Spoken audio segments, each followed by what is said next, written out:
Now, Pittsburgh's best sports show is about to begin. Call us or tweet us. We got things to talk about on the Ireland Contracting Nightly Sports Call. Okay, thanks very much. Good evening, everyone. It is a Monday night edition of the Ireland Contracting Nightly Sports Call right here on the Bordis and Bordis hotline.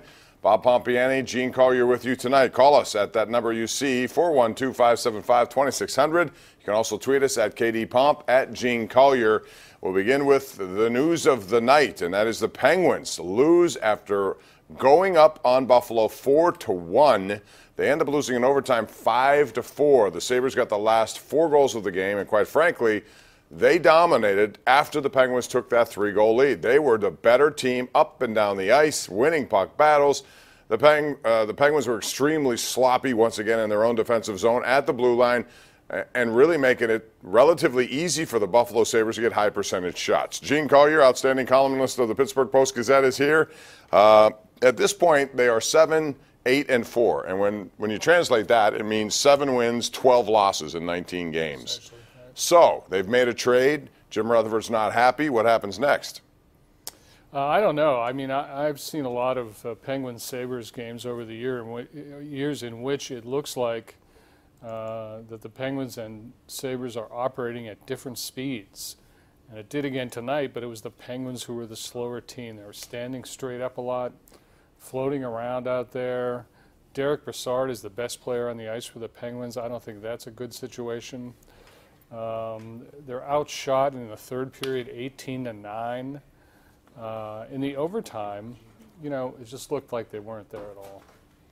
Well, and that's the problem. They were very sloppy in overtime. Puck was all over the place, bad changes, and eventually a loose puck at center ice, gathered in by Jack Eichel. Next thing you know, he has a 2-on-1, takes a shot, and it goes under the arm of Casey DeSmith, and it trickles into the net. So, you know, here's a couple other things that happened. Number one, when it was 4-1, Phil Kessel had a golden opportunity. He was robbed by Connor Hutton, who played well in stretches in this game, but also the Penguins had a 2-man advantage at one point, did not score on that or the subsequent 1-man advantage. And when you don't do that, sometimes you lose hockey games. But beyond everything else, they don't have the speed they once did. They operate as if they still think they have the speed that they once did. That's a mistake. And they are extremely sloppy. They're fundamental problems. When you have a lead, you don't pinch the way they pinch. You create odd man breaks. We saw it in Ottawa the other night, Gene, where, you know, guys are behind the defense. Mark Stone, a breakaway. Matt Duchene, a breakaway. Tonight, there were a lot of great opportunities for Buffalo with hardly any resistance at all. You can't do that fundamentally. That's going to kill you every night. No, and they never seem to be able to sustain a forecheck, Bob. I mean, usually when they're rolling 4 lines, as they say, I don't know why people are rolling lines, but they're rolling 4 lines ostensibly. In theory, anyway. But when that was actually happening, people would come over the boards and fly, and then the next line would come over and fly, and the line after that would do the same thing. You don't see that at all right now. All right, we will talk about the Penguins with you at 412-575-2600.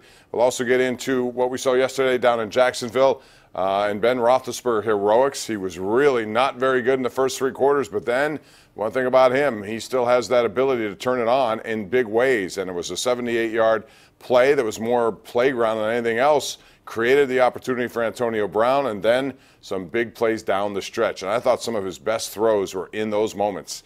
That's what a Hall of Fame quarterback does, even in a game where he plays like you don't even recognize him. But he responded. They win the game.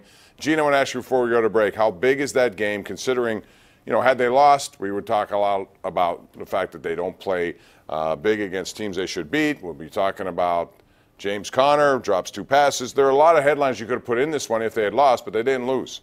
No, I mean, I think that does them a lot of good psychologically. I mean, Jacksonville's clearly inside their head from last year, and you know, that's a good win to get. Anyone's a good win to get. I mean, these things turn at the end a lot of times.